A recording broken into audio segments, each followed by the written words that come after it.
संविधान कंप्लीट होने के बाद जिस समय बाबा साहब अपने घर पे बैठे हुए हैं और सोफा पे साथ में उनके मित्र शंकर आनंद शास्त्री भी बैठे हुए हैं, और उस समय बाबा की हालत, मान्यवर जी की हालत ये थी, कभी वे हंस रहे थे, कभी रो रहे थे। तो शंकर आनंद शास्त्री जी ने अम्बेडकर जी से पूछा कि अम्बेडकर जी, आज आपका मुझे ऐसा लग रहा है कभी हंस रहे हो कभी रो रहे हो।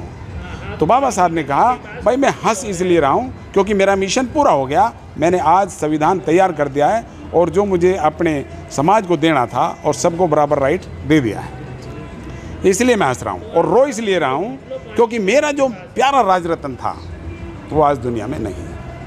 मेरा राजरत्न बिना पैसे के, बिना दवाई के वो चला गया। जिस समय मेरे राजरत्न ने दम तोड़ा था वो मेरे हाथ में थे, लेकिन मैं उसे बिना पैसे की दवाई नहीं दिला पाया। तो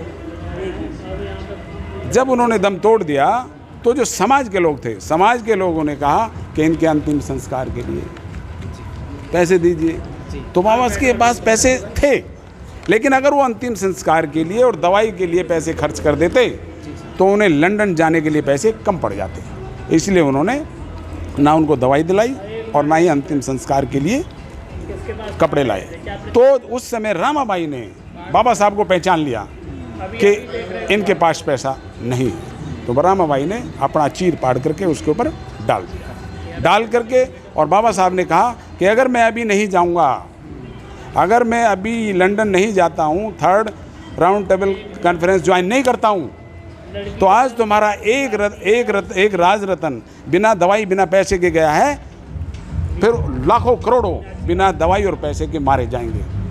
तभी रामाबाई ने कहा, आप जाइए और सबके लिए अधिकार लेकर के आइए, तभी चलेंगे। तो माता जी का और बाबा साहब का कितना संघर्ष रहा अपने पूरे इंडिया के लिए, पूरे देश के लिए। माता रामाबाई वास्तव में ही एक देवी हैं और बाबा साहब देवता हैं। उन दोनों का जो सहयोग हमारे पास, हमारे समाज के और इंडिया के लिए रहा है, हम उन्हें शब्दों में बयान नहीं कर सकते। जी